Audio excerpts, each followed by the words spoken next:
Hello and welcome to today's discussion, Algorithms to Action, how AI-based financial crime detection works in practice. I'm Bradley McLean, co-founder of Regulation Asia. Now, AML-CTF within financial institutions is ripe for change. While pre-rule legacy systems from pre-cloud and pre-AI eras are the norm, increasingly expanding regulations are demanding more, and in most cases, more than these systems can provide. Now, this is without solving the issue of huge numbers or false positives and truly detecting money laundering at its source. So, how are institutions turning algorithms into action? Well, this is what brings us here today to explore how AI, machine learning, data analysis tools are revolutionizing the way financial institutions are combating illicit activities. Today, we're privileged to be joined by two industry experts, Michael Shearer, Chief Solutions Officer at Hawk AI, and former HSBC Head of Compliance Product Management, and Robin Lee, General Manager of Asia Pacific with Hawk AI as well, to shed light on the key benefits of integrating AI into fin crime detection, offering practical insights and actual strategies for success. Now, during our session, we'll explore AI implementations, real-world applications, and best practices for regulatory compliance and trust. We'll also discuss the crucial roles of human oversight and model explainability and risk management. But perhaps more importantly, we invite you, our audience, to actively participate in the conversation. Your questions, insights, experiences are invaluable as we navigate this dynamic landscape together. So to submit your questions, use the Q&A chat box on your screen. Please use the question mark button for any technical issues during the session. Please also note that this recording will be circulated afterwards. Today's discussion also will be in a slightly different format to previous sessions. We'll begin with opening remarks and a presentation, then dedicate the rest of our time to a discussion, including addressing questions from today's listeners. So, without further ado, I'm pleased to introduce Robin Lee, General Manager for Asia Pacific at Hawk AI, to kick off the discussion today. Welcome, Robin. Thank you for having us today, Brad. And thank you to everyone in the audience for joining us. Hawk AI is thrilled to work with Regulation Asia on today's webinar on a very important topic. Before we get into the meat of today's discussion, I thought it would be helpful to provide a bit of a background and help lay the foundation for topics that we'll cover today. As Brad mentioned, my name is Robin Lee, and I'm the General Manager of APAC for Hawk AI. I'm also involved on the public-private partnership side with the US Department of Justice's FSPD, that's the FinTech Sector Public Dialogue, as the FinTech Global Liaison, and the Global Coalition to Fight Financial Crime, where I'm the Vice Chair for the APAC chapter. I've been in this industry now for just over 10 years and seen the financial crime space evolve quite rapidly. Globally, I've seen that that global money laundering figure double from $1 trillion to $2 trillion. In AML, I've seen the predicate offense list increase from tens to hundreds. And on the criminal side, we've seen the emergence of what I call integrated financial crime. That is, criminals are working together and diversifying in their activities. Examples of this include terrorists fraudulently selling face masks and hand sanitizers during the COVID pandemic, wildlife traffickers working closely with human traffickers, and closest to home, the activity in Southeast Asia involving scam compounds and the kidnappings and tortures of local citizens. These consequences associated with financial crime are extremely severe and are often related to the economy, government, as well as social well-being. At Hawk AI, it is our mission to fight this fight by leveraging design and technology in three ways. Number one, we have taken the platform approach to our design, so you can almost think of us as like the iOS of financial crime. Number two, we empower financial crime fighters by bringing as many features, settings, and configurations to you, the user, without a reliance or dependence on us, the vendor, or your internal IT department. And last, but by no means least, by leveraging data and artificial intelligence in an explainable and responsible manner, which is what we'll be discussing today. We are really excited to have Michael join us, given his background in both UK military intelligence, HSBC, and his new book, Hands-on Entity Resolution. And at this point, I will hand it over to him. Over to you, Michael. Thank you. Robin, thank you very much for that very generous introduction. And it's a pleasure to be here, and good afternoon to everyone on the call. As Robin says, I'm going to take you through some material which hopes to explain how AI can be used to detect financial crime. And then we'll go into a little bit of a question and answer session where we'll be able to explore that material in more detail and take your questions as they come along. Hopefully you can now all see my screen, and so I will go through some of this material with you. Here's the contents that we're going to cover today. The first item is why AI is essential in detecting money laundering. The second item is how is using AI different from some of the traditional techniques that we've used in the industry, rules-based techniques typically. And thirdly, what are some of the pitfalls that you need to consider when introducing an AI solution in your organization? And I'll sum up with some key takeaways at the end. And I hope that when we get to the end of this short session, that you won't be as quizzical as the lady here in your considerations of using AI to fight financial crime. Okay, so the first section of the talk is about why AI is essential. And I want to cover two key topics that are critical in the industry. One is the presence of false positives in the current way we detect financial crime. And the second is the benefit that AI brings by understanding a greater context about customers' behavior and whether that is suspicious or not. So first of all, let's look at one of the reasons why detecting financial crime is actually, or can actually be quite challenging. And I want to use some numbers to illustrate this challenge for us. So imagine you're a financial institution and you have 1 million customers. And 1 in 1,000 of those customers is suspicious. They're displaying suspicious behavior. So you have 999,000 good customers and 1,000 suspicious customers. And now imagine that you have a machine that can help you detect whether a customer is suspicious or they're good. And it gets it right 99% of the time. So 99 times out of 100, if a customer is good, it marks them as good. And if a customer is suspicious, 99 times out of 100, it'll mark them as suspicious. That's a pretty impressive machine if it can do that reliably. But let's look at how the numbers turn out if we have that approach. So of the 999,000 good customers, 998,000, just over, of those good customers will be marked as good. But 9,990 of them, although they're good, will be marked as suspicious. Those are the false positives. And of the suspicious population of 1,000, 990 of those will be marked as suspicious. That's what we want. We want to detect that. But 10 of them won't be. 10 of them will be marked as good mistakenly. And they're false negatives. So that's where the machine has failed to detect the financial crime pattern. Tiny number, but still there. But let's look at what that means for us as an investigative community when we're trying to sift through the alerts that we get from that machine. We have 9,990 false positives marked as good. And that's out of a total population of 9,990 plus the 990 suspicious and true positives. So that means your false positive ratio actually turns out to be 90%. So 90% of what you actually flag as suspicious isn't, even though your machine itself is getting it right 99 times out of 100. And that initially sounds counterintuitive. How can that be? Well, the real reason for that is because of the ratio between how discerning the machine is, 99 out of 100, as opposed to the ratio of suspicion in your book or your population of customers, 1 in 1,000.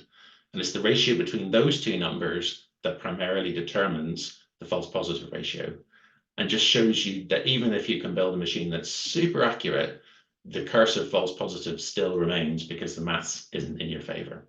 And it's one of the reasons why the rules-based system today really struggles with false positives. But let's look at how AI can help us here. So on this slide, I've tried to compare a rules-based system, which is on the left, with an AI-based system that's on the right.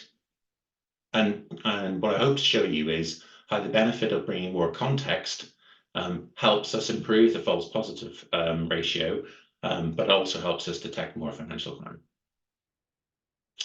So let's look at the rules on the left. Imagine we have 3 rules that are there, put in place, manually coded to detect financial crime. And each of those rules is quite blunt. They're written by a human being, they're pretty broad, and so they often have a very high false positive ratio. In my example here, rule 1 is a 10% false positive ratio. But rule 1 doesn't cover everything we need, so we need another rule, that's rule 2, rule 3. And so in aggregate, we end up with a 30% false positive ratio coming out of a set of 3 rules. And that's because those rules are quite coarse. They catch a lot, so they catch a lot of purely normal behavior as well as the suspicious stuff. So let's look in contrast at the AI situation. So in the AI situation, the AI can build or generate a set of rules that is a lot more precise. So it's looking for a much more focused set of behavior to detect financial crime. And so in my example here, we have the top row, we have a condition A. So let's say that's similar to a rule, that's got a 10% false positive, but it will only detect financial crime if condition B is also present. And it also has a 10% false positive, but combined together, they only have a 1% false positive. So it's very unlikely that you get both behaviors together. And that's essentially what AI does. AI builds a very large set of these combinational rules, if you will, that each of them together is very focused and has a very slim false positive ratio. And so even though you've got more of these rules auto-generated, 5 in this case, they can total to 5% false positives. And so that's clear improvement, both in the ability to detect the precise behavior that we're looking for, the needle in the haystack, but also to do it with generating less false positives along the way. I hope that makes sense. Okay, so that's one of the reasons why AI might be essential. Let's look at why AI might be different in the financial crime detection business. And I've called this the quest for good data because everything with AI starts with data. And it's useful, I think, here to reflect that AI learns the way we do. It learns by example. So the best way to build an AI system is to give it lots of examples. So it can learn from different situations and see how a skilled investigator, for example, would respond given those situations. You need to show it lots of patterns, you need to show it lots of behavior. The more you show it, the better it gets. As I mentioned before, AI also needs to see the big picture. It needs to have a richer context and understanding of the customer or the entity in consideration for it to be able to use those discriminating patterns and find their suspicious behavior. And it needs stability over time. It needs to have a stable set of data so that it can distinguish the abnormal from the normal. One final point I want to bring out, and this is super important and one that's often overlooked, is that AI needs real precision and correlation in the data. AI can't ask questions, it can't cope with it depends. So the data has to be consistent and it has to mean the same thing from record to record, from customer to customer. And what we also need to make sure is that the outcomes that we're going to train the machine on, the things it's going to look for, the suspicion, is actually present in the data set. If we teach it based on outcomes where the underlying behavior is not present in the data set, so there's another reason why it's been marked as suspicious, the machine can't learn that. It can't learn that there's some other factor being taken into consideration. So it's really important to have a strong correlation between the outcomes, the examples that you teach the machine, and the inputs. Okay. Here's one of the other reasons why AI is different and a bit challenging for the industry, perhaps to adopt. And I've called this slide the Investigator and the Risk Steward. And the reason for this is because in a traditional approach, we have had, for many years, authorities in the industry who have set down examples of financial crime and said, you should look for this set of red flags, this set of behavior. And risk stewards inside organizations have been experts in telling people, look for this behavior. So what have we done? We've built lots of machines that look for that behavior as they were told to. And that's what I call the forward filter approach. So you say, I precisely want to look for this behavior, go and find it for me, and then I'll look at it and discount it if I need to.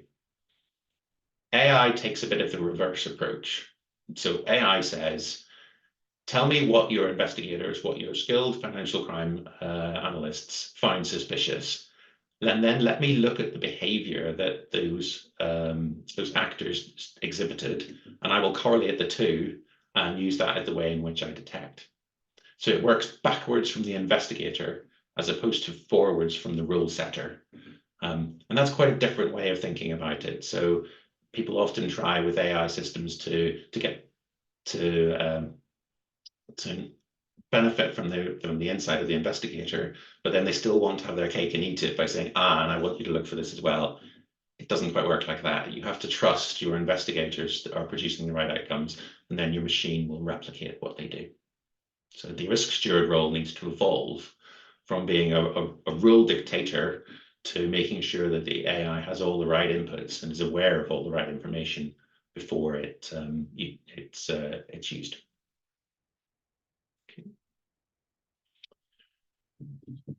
Here's another slide that I hope brings out some of the trade-offs that are inherent in using AI. In fact, inherent in using any type of machine learning detection in financial crime. And I've entitled this slide, "There is no magic," because there really isn't any magic. AI is just generating a set of rules, albeit a very complicated set of rules often, but it's simply a set of rules. And the same trade-offs apply to AI as they do in rules. So let's look at the trade-off that sits at the heart of financial crime detection.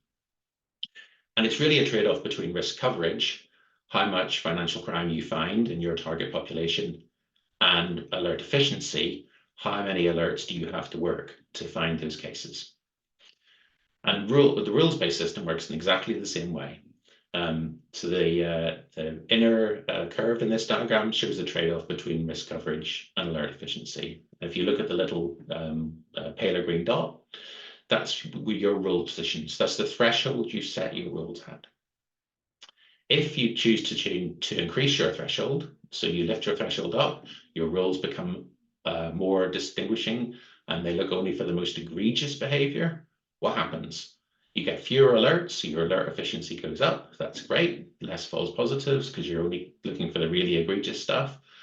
But because you've got a higher threshold, you tend to miss some things that maybe you should have caught. And so your risk coverage drops.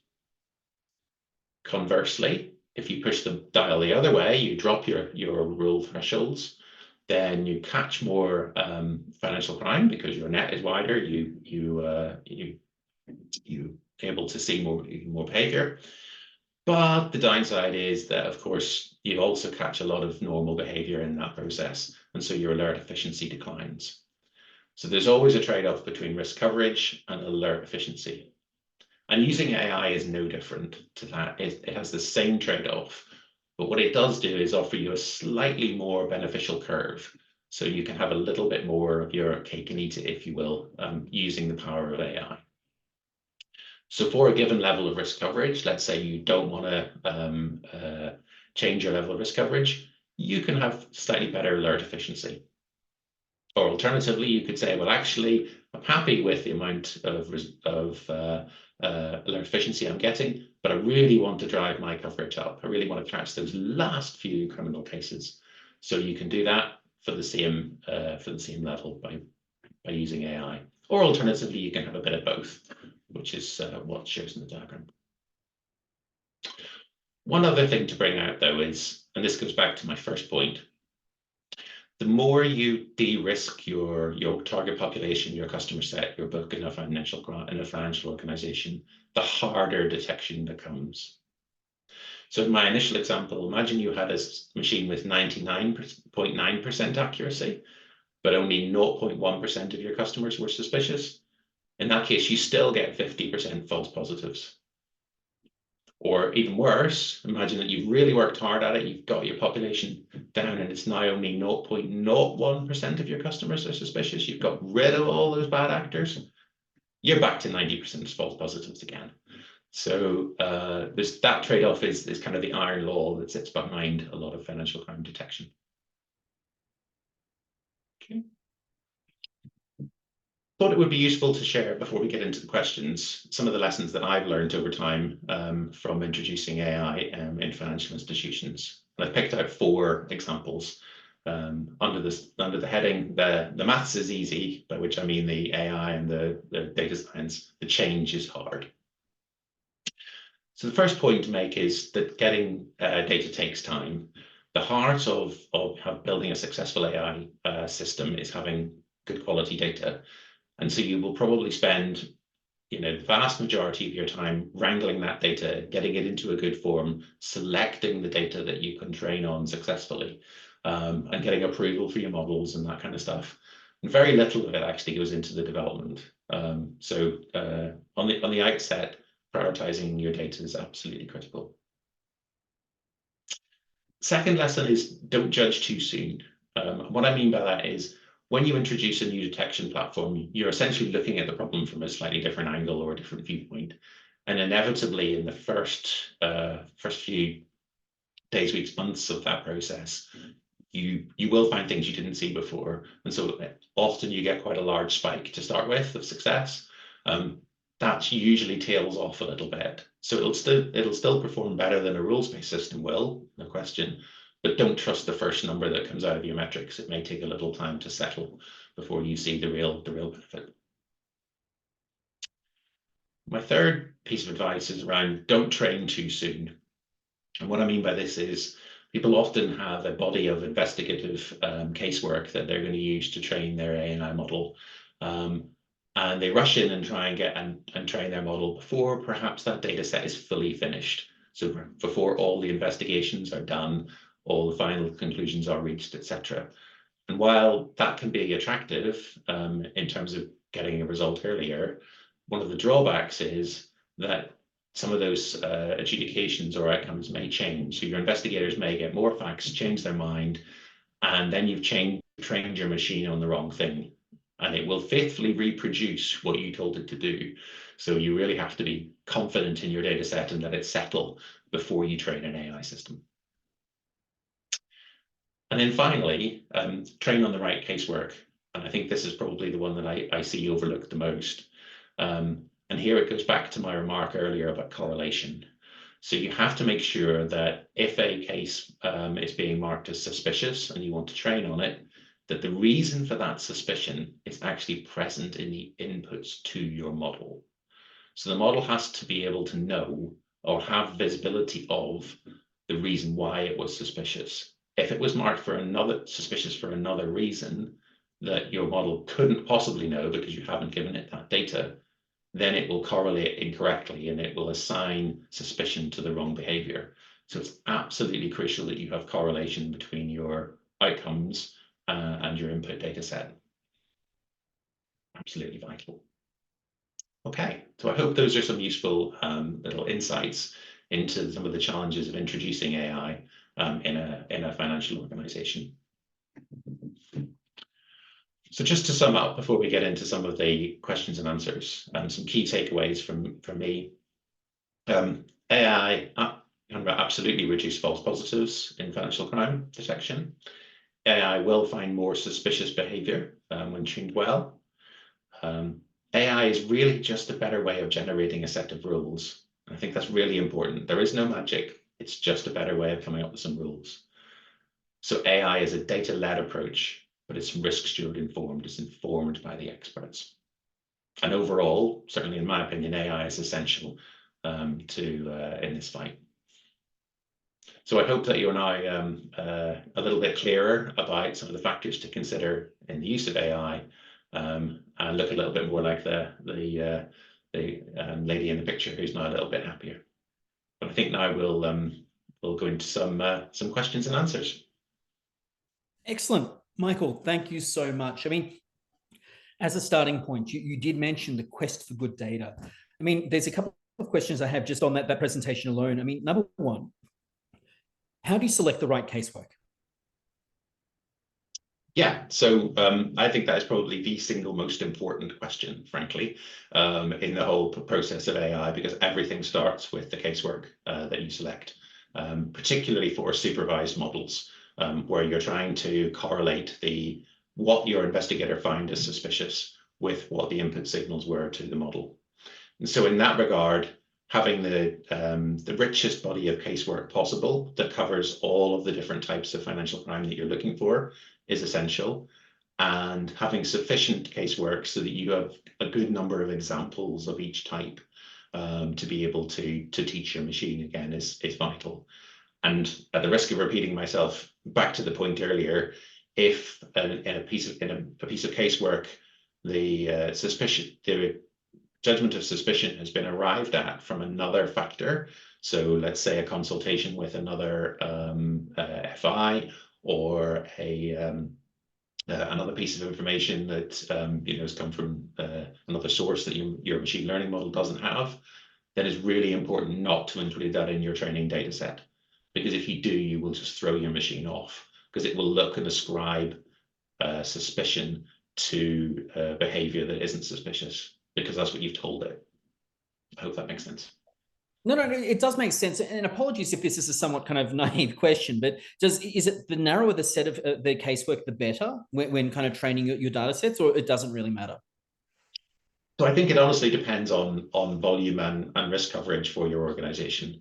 So if you've got a very large quantity of data, so you're a big organization, then you can potentially cast your net quite wide and cover more different risk types.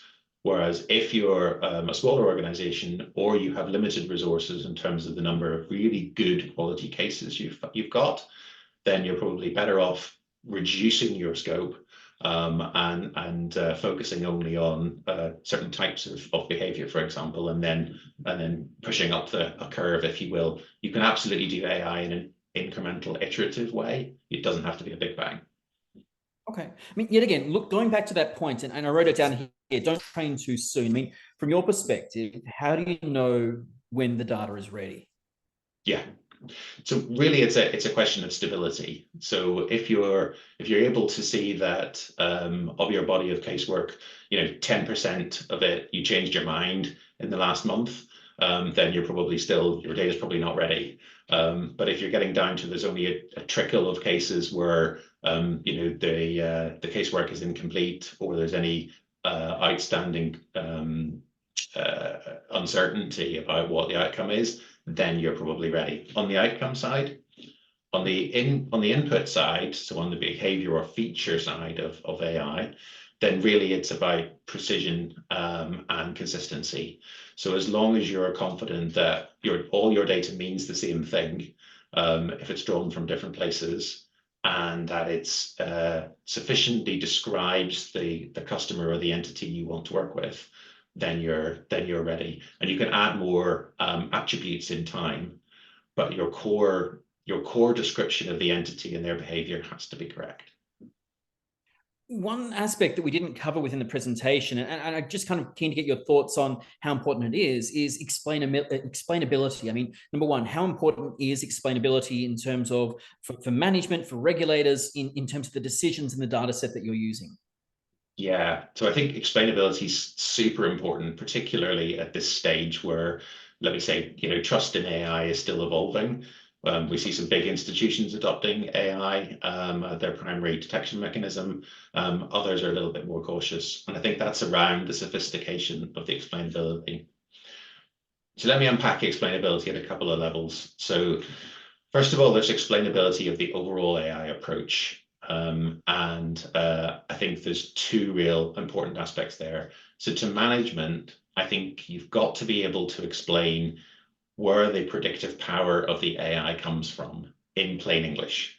So why is it better than rules? Without any fancy maths and without any jargon, why is it able to do a better job? And if you can't explain that in plain English, then that I think is the first point that you need to address.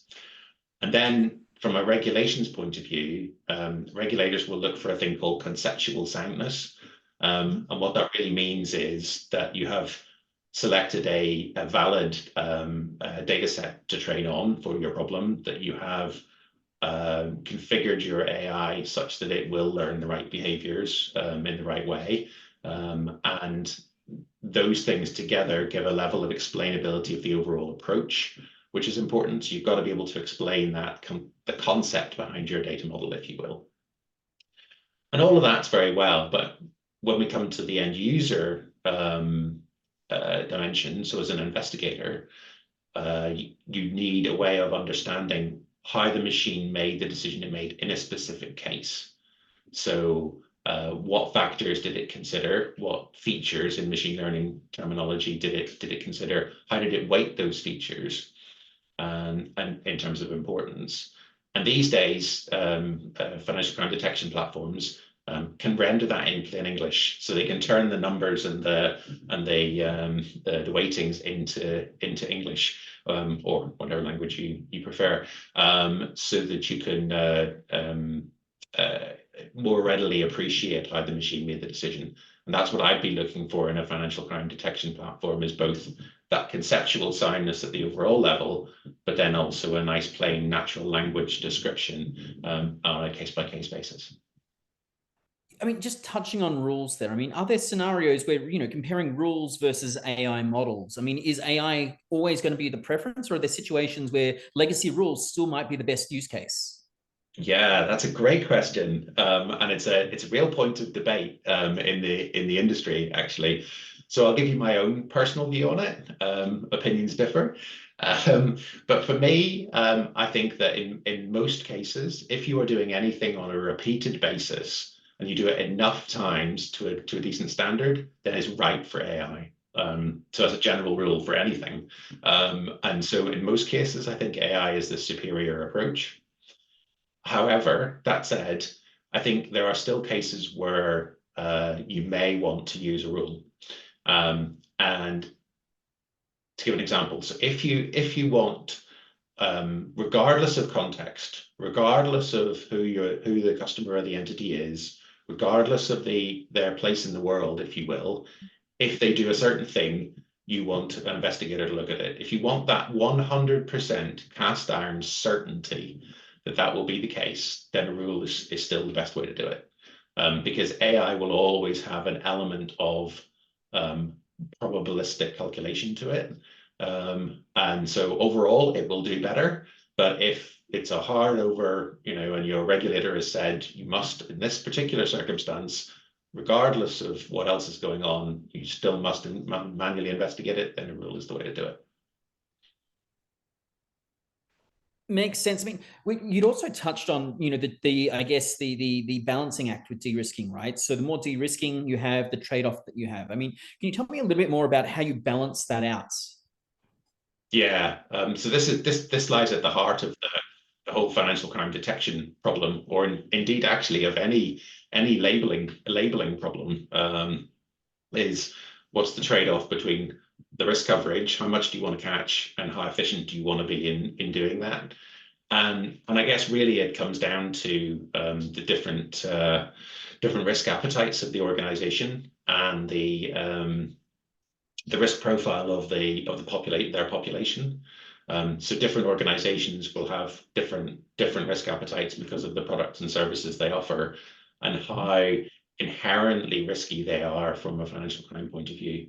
So some products are just riskier than others, for example. So, trade finance, for example, can be quite risky because, you may have more of a divorced relationship from the customers, and it's often cross jurisdiction, as opposed to, say, a plain lending product, for example, where there's less risk in that type of product.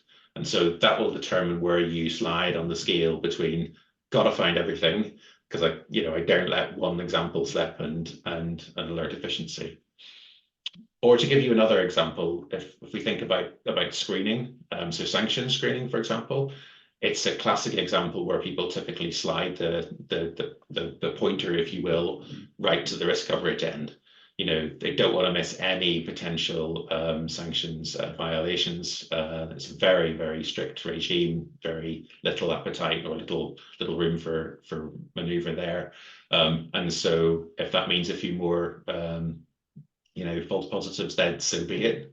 In other examples, the pendulum might swing the other way. So sometimes in fraud, for example, some organizations may choose to let a certain percentage of fraud through deliberately, because to attack that last 5, 10, 15% of fraud would introduce so much friction into the customer journey that actually, from a commercial proposition, it just isn't worth it.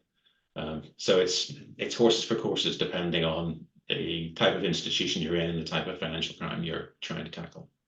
So historically, I've spoken on a couple of these types of panels, and they always talk about the potential for AI to discover the unknown unknowns. I mean, from your perspective, is AI only deployed across known risks, or can it also be used for emerging risks as well? And how does that work if this is an unknown unknown? Yes, yeah, great question. So there's there's several types of AI, but the two types that are primarily used in financial crime detection are supervised and unsupervised learning. So supervised learning is what I've been mostly talking about, where you teach a machine based on human behavior, and it replicates that behavior very effectively. But of course, if it's replicating what an investigator has done in the past, then clearly it's only acting on what we already know. So unsupervised approaches, or anomaly detection approaches, they take a different approach. So they don't require labeling from an investigator. They look for things that are different in the customer profile from the norm, either the norm for that customer or the norm for the industry, sector, group, or collection of entities that they sit within. And those techniques are better in terms of finding the unknown unknowns, if you will, because if a new outlier emerges, as long as the machine is considering that dimension of the data, it will flag it, even though it's never been told that that's a thing to look for. It will know that that's an unusual value compared to what it normally sees, and maybe that's the unknown unknown that you need.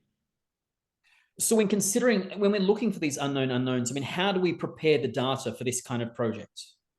Yeah. Again, there's really no magic in this. This is the standard art of data quality in big organizations. So you're looking for data sets that are consistent, data sets that are complete, with fields and data values that have been validated for accuracy, and that their formats are consistent, and that they're referentially integral, so that they connect up together between the different data sets to give you the richest possible view of the customer. So that's good old-fashioned data quality, if you will. The one area where I think one of the most exciting areas, and one that I'm personally very interested in, is the opportunities for entity resolution. When I say entity resolution, what I mean is the ability to spot the two data records refer to the same individual. And so by being able to combine those data sets, you get a richer picture of that individual, and therefore you get a greater context that you can teach your AI machine what to look for. And so that's kind of I would say stage one is the basics of good data quality that's true in any organization.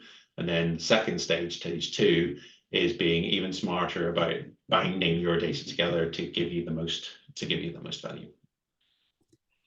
Yet again, when we look at the opportunities, and I guess where you're seeing the most traction, I mean, what types of institutions are using AI as their primary detective tool? And I mean, and which parts of their business? Is it the areas such as entity resolution that you've just mentioned, or are there other areas where you're really seeing the trend for adoption? Yeah, so I think AI is being used across a number of different types of organizations. So certainly seeing the big financial institutions, the tier one banks, if you will, adopt AI, and some of them adopting AI quite aggressively, and rolling that out across the globe as their primary detection mechanism. So we're seeing that level of adoption. I think perhaps in the mid-tier, what's more common is using AI as an adjunct to existing detection mechanisms, either to help improve false positive ratio, for example, or to detect more crime as anomaly detection. So we see that example a lot. It's also very much used in payments companies and other financial institutions, and even crypto institutions and crypto exchanges. Again, anywhere where you can see that flow in and out of funds and you need to be alive to that risk, and you have large data sets to train off, then AI comes into its own and is a real power for good. So going back to the entity resolution comment, do you see AI as the primary detection tool or an adjunct kind of tool? Yeah, so I think it's a maturity thing. So I think as organizations mature in terms of their understanding of the technology and the cleanliness and structure of their data, then I think they will naturally progress more towards AI. And I think the regulatory environment is now becoming more permissive to that, and people are understanding the benefits and how to be careful to minimize the risk of the drawbacks. So I think it's a journey, as with all things. It's something that we adopt over time.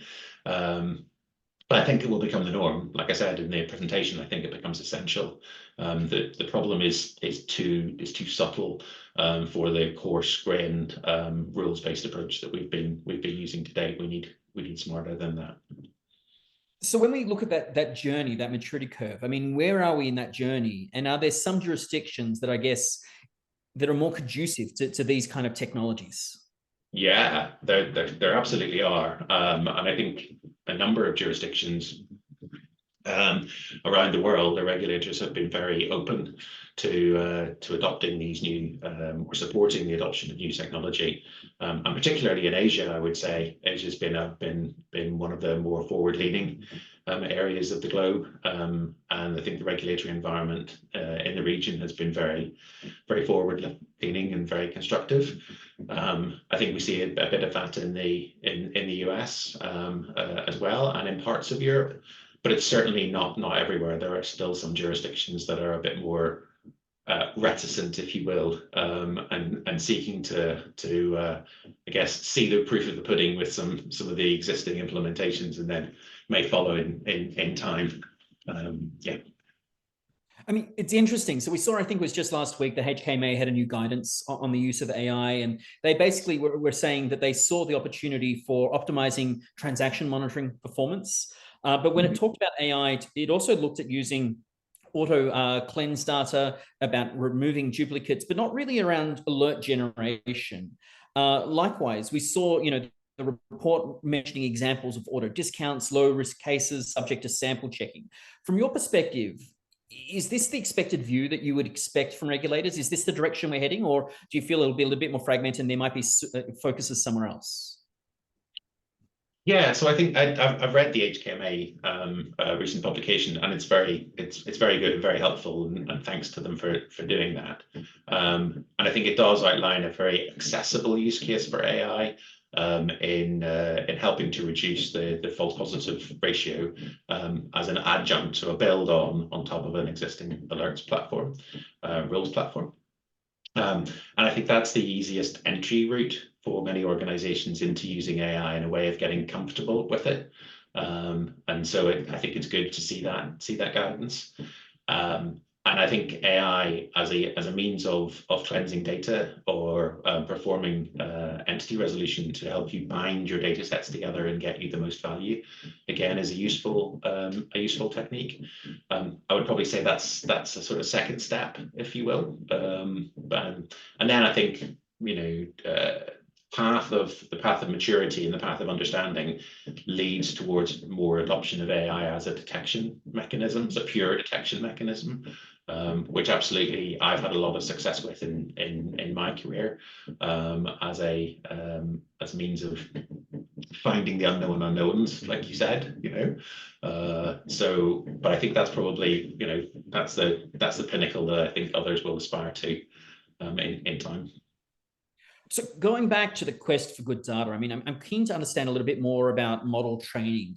Can you tell us about maybe the privacy-related issues that firms need to consider, especially in the context of cross-border data sharing? Yeah, so this again is one of the key areas we've got to get right to enable us to use AI most productively. And I'm sure, and the premise behind the question is probably because there are many jurisdictions around the world that don't allow data sharing outside of their borders, and I'd actually say that trend is on the rise. We see more jurisdictions that are holding on to their data, if you will, within their borders. And And that means we have to be very careful about moving data from one jurisdiction to another, either wittingly or potentially unwittingly in model training, because that can also happen. But I think there are other privacy considerations to take into account when we're looking at data. As I said before, AI works best when you can provide a very rich context for the customer or the person or entity under consideration. And of course, the richer that context becomes, you're binding lots of data sources together, the more you are potentially, assembling a very rich and potentially attractive data set to other criminals who would quite like to compromise that and see other illicit value in that data set. And what that means is you've got to protect that information really, really carefully. And so with machine learning, because it needs the real data, it needs the real context. You can't machine learn on dummy data. Well, you can up to a point, but in a production setting, that's difficult. That brings a responsibility to look after that rich customer data at scale, which organizations have to take like super seriously. So cybersecurity, information security, having all of the right controls in place, again, is a prerequisite to being able to do good AI properly. Thinking about that rich data set that you've just mentioned, I mean, isn't there an implied condition that the richer the data set, potentially the stronger the inherent biases in the training data, whether it's supervised or unsupervised? So from your perspective, how do you mitigate the issues of these inherent biases that potentially fail to detect specific types of financial crime? Yeah, you've got to be very careful to make sure that your data set is balanced and that it both represents sufficiently all the different types of financial crime behavior that you want the machine to be able to detect. But as you say, in doing that, you need to make sure that you're not, because your data set may be drawn from one population or another, it's not exhibiting that bias, or that you are using a feature or an attribute of a customer that really is not acceptable to use as a predictive feature. And so certain jurisdictions have very tight controls around what you can and can't use to predict, for example. So, a good example is age, age of the customer. Many jurisdictions might say that you can't use that as a predictor, and yet we know that there are cases, well-documented cases in the industry of elder abuse, for example, in fraud, and so age becomes relevant. But maybe the machine doesn't need to know the exact age down to date of birth. Maybe a band will do, for example.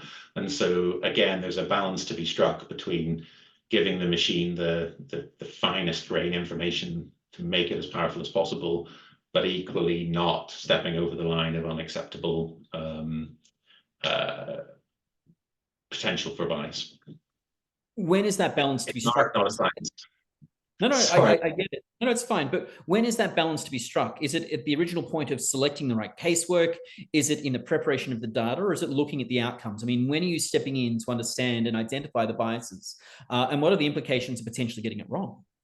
Yeah. So I think it's throughout the entire process, but inevitably there's a focus at the start of making sure that what data features are acceptable.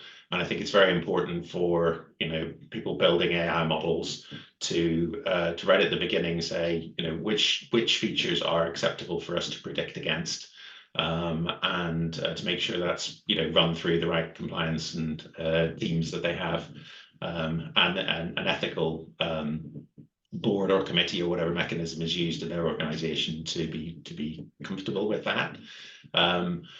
But you get surprises. AI, because of its very discerning nature, can often pick up on things that you wouldn't necessarily expect it to. And hindsight's a wonderful thing. So I think you're absolutely right to say that you also need to check once you're starting to make some predictions based on historical data to see whether there's any anomalies coming out of that, and important to have those cases reworked by skilled investigators, at least a sample, so that you can be really confident of the decisions the machine is making. We've all seen, plenty of examples in the media of even the best AI companies in the world, some of their AI models producing some very controversial outputs, particularly in the Gen AI space, and we want to avoid that. With that, I mean, what is the role of operator feedback? Is operator feedback enough to mitigate these biases? And what happens if the feedback itself is biased? How do you balance all of that? Yeah, so operator feedback for a supervised machine learning model, so one that learns by what example, as I've described, operator feedback is essential. It's absolutely everything. And clear labeling of what your investigator sees in the case and why they are acting the way they are is the heart of good machine learning. And I think it's important to differentiate here between the operator giving feedback to the machine on was what the machine said present in the data set. So did the machine get it right, if you will, alongside and different from what was the reason that the operator thought that the behavior of that customer was suspicious? Because they may not be the same thing. It may be that the machine was right in flagging it for reason A, and reason A was present, but the actual reason that the investigator chose to file or escalate that case was for reason B, which the machine did not flag.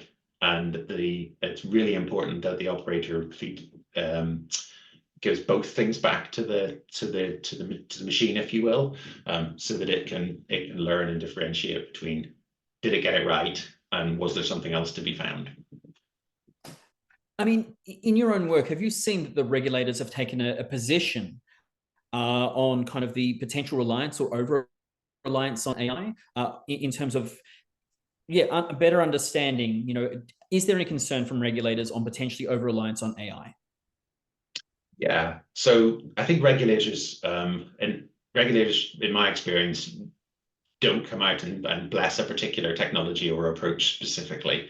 They're always careful to make sure that they're setting down standards of risk and standards of controls, but they don't dictate how those controls are done typically. But I think what we do see is regulators indicating a willingness or an openness to new technology, and there's been several reports just in the last few months where regulatory bodies and other coordinating bodies have encouraged this, but they always stop slightly short of saying yes, this approach or that approach or A or B. They will always leave that up to the individual institution and their risk appetite. But in terms of too much dependence, I think because we're still probably at the foothills of this, if you will, I think there's that concern isn't as prevalent as perhaps it will become. But right now, I think they're looking closely at the early adopters first, rather than trying to prescribe for the masses, if you will. Just to maybe clarify, I mean, does that mean you don't see that there's any expectations from regulators, at least at this staging point, to have explicit kind of approvals over models that are being used? So I haven't seen that myself. What I have seen is regulators wanting to see that the regulated institutions can explain their approach and justify their approach, and they will have real data to be able to back up their statements and their conclusions. And so if you can demonstrate a solid risk-based approach and a solid control framework, that's really what, in my experience, those are the questions that get asked. But really, I think that's a question for a regulator on another panel, I imagine. I mean, yet again, I guess given your own experience dealing with regulators in the past, they're all about understanding the frameworks and controls that have in place. And when something goes wrong, that's when they'll have more questions on the explainability side. 100%. 100%. And both explainability, as I said, at the macro level, so the overall level of the model and the approach, which you've got to be able to explain, and I would say in plain English as to why your AI can do a better job. But also when we get down to an individual case and you say, well, what did your AI recommend in that situation, and why did you think that was the right answer, or why did you go with that answer? Then institutions have to be able to show that. I mean, for me, the final thoughts is kind of, the cost of ownership in one way. I mean, what are the expectations when deploying these systems? Do you need to run concurrent legacy systems at the same time, or could you just go 100% AI first? And more importantly, how do you set expectations in terms of, the measures of success for deploying such a system? Yeah. So you certainly, if you have the body of data, then you certainly can, introduce AI as a big bang. I'd say that's quite unusual. Most people take a progressive approach to this and may choose to run the AI either as a second filter or as an augmentation to an existing implementation before they go to the full implementation. So I think that's typically how it's done. But that does have a cost implication, as you can imagine. And so again, it goes back to that trade-off of risk coverage versus alert efficiency. Introducing AI can improve your efficiency and therefore make the cost of change and the run cost of that new system very attractive, much less than the existing cost if you look at it in the round. But it can also maybe offer you a little uplift in the risk coverage at the same time. And I think that's the sweet spot. So you save a little bit of efficiency, but you also improve your risk coverage simultaneously. And that, I think, is a very compelling business proposition for organizations. I know we have a few questions left, but I just wanted to maybe ask one last question. It goes back down to that quest for good data. I mean, what is the role of unstructured data within AI deployments, and more importantly, synthetic data?